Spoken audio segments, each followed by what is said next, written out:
Welcome to லட்சுமிமா kitchen. இன்றைக்கி நம்ம பார்க்க போகிற ரெசிபி என்னென்னா மலாய் குப்தா கிரேவி தாங்க பார்க்க போகிறோம். பன்னீர் 100 கிராம் எடுத்து வச்சுருக்கேங்க. 2 உருளைக்கிழங்கு வேக வச்சு உடச்சி வச்சுருக்கேன். ஒரே ஒரு கேரட் துருவி எடுத்து வச்சுருக்கேன். 2 ஸ்பூன் மைதா மாவு, தேவையான அளவு உப்பு, மிளகுத்தூள், கொஞ்சமாக நமக்கு கொத்தமல்லிங்க. குப்தா செய்கிறதுக்கு தேவையான பொருட்கள் இதுங்க. கிரேவி செய்கிறது இதை முடிச்சுட்டு கிரேவி செய்கிறது எப்படின்னு பார்க்கலாங்க. இப்போ இது எப்படி செய்யலான்னு பார்க்கலாம் வாங்க. உருளைக்கிழங்கு ஆல்ரெடி வேக வச்சு மசிச்சு வச்சுருக்கேங்க. பன்னீரை இந்த உருளைக்கிழங்கு கூட 100 கிராம் பன்னீர் எடுத்துருக்கேன். நம்ம துருவி போட்டுடலாங்க. இதில்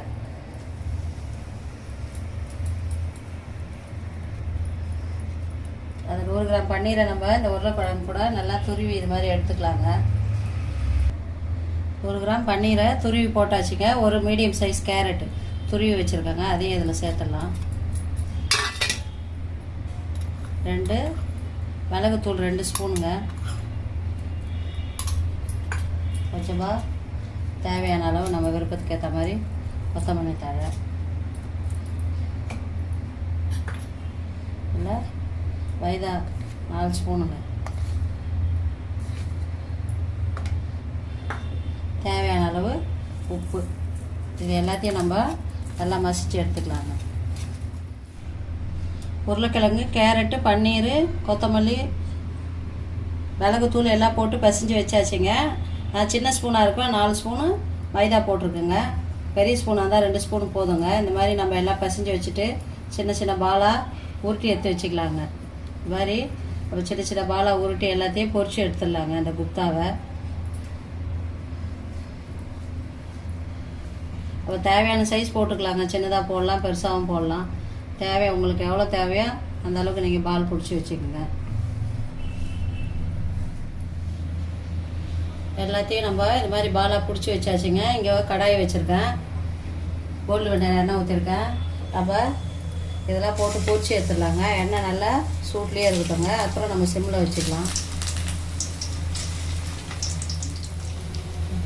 போட்ட பாலெல்லாம் கலர் வருங்க. நம்ம இந்த மாதிரி திருப்பி விட்டுக்கலாங்க. நல்ல கலர் வந்தால் இதெல்லாம் எடுத்துடலாங்க. மைதா மாவு சொல்லியிருந்தேன், சோள மாவு கூட இதில் போட்டுக்கலாங்க. கார்ன்ஃப்ளவர் கூட தேவைன்னா. மைதாவுக்கு பதில் கார்ன்ஃப்ளவர் யூஸ் பண்ணாலும் யூஸ் பண்ணலாம். ரெண்டுமே ஆப்ஷன் தாங்க. எது வேணுமோ அதை போட்டுக்கலாம் விருப்பப்பட்டால். இந்த குப்தா ரெடி ஆகிட்டோன்னே இதுக்கு தேவையான கிரேவி பார்க்கலாங்க எப்படி இருக்குன்னு. நல்லா கலர் வந்தோடனே நம்ம எல்லா பாலையும் பொரிச்சு எடுத்துடலாங்க. 2 பக்கம் திருப்பி விட்டு நல்லா கலர் வந்துச்சுங்க. இந்த ஸ்டேஜில் எடுத்துடலாங்க. இந்த கலரில் பாருங்கள்.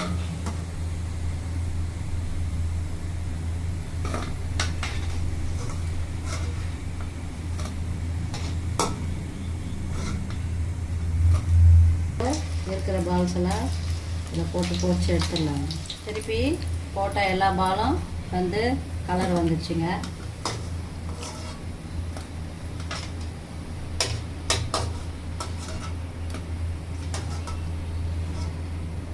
நம்ம எல்லா பாலையும் ரெடி பண்ணி இது மாதிரி பொரிச்சு எடுத்து வச்சிடலாங்க. இதுக்கு தேவையான கிரேவி எப்படி செய்யறதுன்னு இனிமேல் பார்க்கலாங்க. மலாய் குப்தா கிரேவி நம்ம குப்தா செஞ்சு வச்சுட்டோங்க. உருளைக்கிழங்குலாம் போட்டு கிரேவி செய்யறதுக்கு மீடியமான பெரிய சைஸ் வெங்காயம் 1 4 துண்டாக போட்டு வச்சுருக்கேங்க. இதை நம்ம அரைக்க போகிறோம். ஒரு 4 பச்சை மிளகாய் கீஞ்சி வச்சுருக்கேன். பட்டை, லவங்கம், ஏலக்காய், கிராம்பு இதெல்லாம் தாளிக்கிறதுங்க. ஒரு கால் கப் தயிர், ஃப்ரெஷ்ஷாக தயிர், ஒரு 1/4 கப் தேங்காய்ங்க. ஒரு முடி தேங்காவிலே பாதி, அரை முடி தேங்காய், 1 ஸ்பூன் கசகசா, ஒரு 10 முந்திரி எடுத்து வச்சுருக்கோங்க.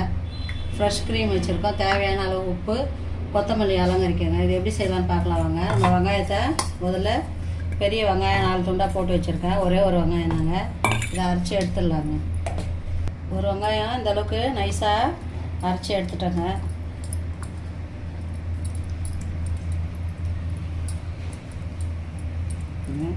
இதுலேயே நம்ம 10 முந்திரி,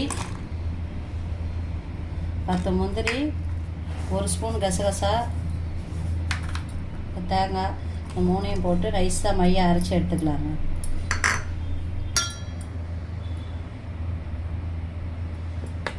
அப்போ போட்ட அந்த 10 முந்திரி, அரை முடி தேங்காயில் பாதிங்க, கசகசா 1 ஸ்பூன் நல்லா மையை இந்த மாதிரி அரைச்சி வச்சுக்கணுங்க. அப்போ தான் அந்த கசகசா முந்திரிலாம் நல்லா மையாக அரையும். அரைச்சி வச்சாச்சுங்க. இது எப்படி செய்யுதுன்னு பார்க்கலாம் வாங்க.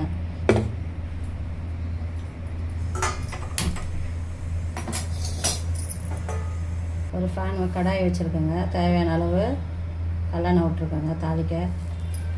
அடிச்சு இந்த பட்டை, ஏலக்காய், கிராம்பு இதெல்லாம் இதில் போட்டுடலாங்க. நம்ம கீனி வச்சுருக்க 4 பச்சை மிளகாய் போட்டு நம்ம அரைச்சி வச்சுருக்க அந்த ஒரு வெங்காயத்தை இதில் சேர்த்துடலாங்க. வெங்காயம் நல்லா இதுலேயே எண்ணெயில் நல்லா வதங்கணுங்க. அந்த பச்சை வாசனைலாம் போகணும். இப்போ வெங்காயம் வதங்கிட்டு இருக்குங்க. 1 ஸ்பூன் இஞ்சி பூண்டு பேஸ்ட்டு நான் சொல்லலை, இதை போட்டுடலாங்க. வெங்காயம் கூட இதை நல்லா வதக்கி எடுத்துக்கணும். இஞ்சி பூண்டு பேஸ்ட்டும் சேர்த்துடலாம்.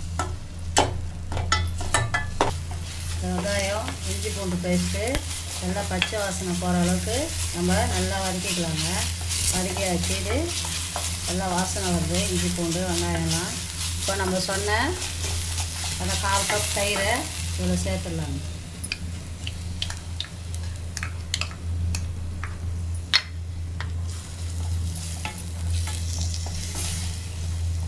புளிப்பு இல்லாத தயிராக ஃப்ரெஷ்ஷான தயிராக போடுங்க. நான் கட்டியாக வீட்டில் ரெடி பண்ணி வச்சேன் தயிருங்க. அது தயிர் கூட நம்ம அரைச்சி வச்சிருந்த இந்த கசகசா, தேங்காய், முந்திரி எல்லாத்தையும் சேர்த்துடலாங்க.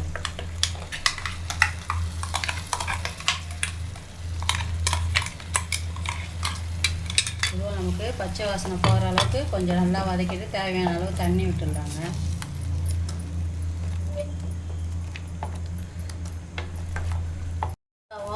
தேங்காய், கசகசா, முந்திரி, இஞ்சி பூண்டு பேஸ்ட்டு, தயிர் எல்லாம் நல்லா பச்சை வாசனை போகிற அளவுக்கு நல்லா வதக்கியாச்சுங்க.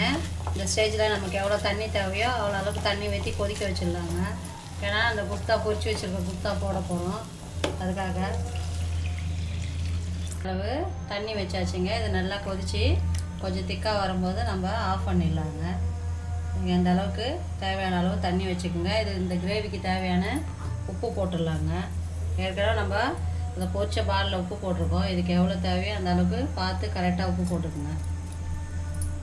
அரைச்சி ஊற்றின எல்லா மசாலாவும் நல்லா வதக்கி தண்ணி ஊற்றி கொதிச்சிட்ருக்குங்க. அவ்வளோதாங்க. இன்னும் கொஞ்சம் நேரம் கொதிச்சா போதும். நல்லா பச்சை வாசனை போகிற அளவுக்கு நல்லா கொதித்து ரெடி ஆகிடுச்சிங்க. ஒரு 2 நிமிஷம் கழிச்சு இறக்கிடலாங்க. இதை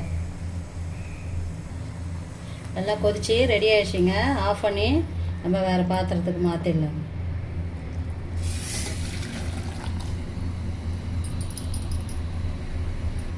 மலாய் குப்தா கிரேவி ரெடிங்க. நம்ம பொரிச்சு வச்சுருக்க பால்ஸ் பாருங்கள். உள்ளே நல்லா சாஃப்டாக சூப்பராக இருக்குங்க.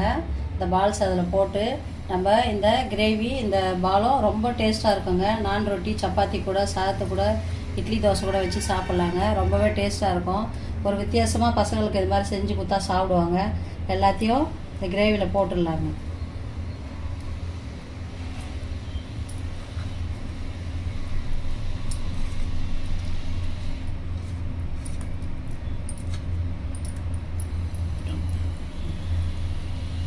எல்லாமும் நம்ம கிரேவியில் போட்டாச்சுங்க. ரொம்பவே நல்லா இருக்குங்க. மேலே நம்ம தேவையான அளவு ஃப்ரெஷ் க்ரீம் விட்டுக்கலாங்க. கொத்தமல்லி தழை தூவி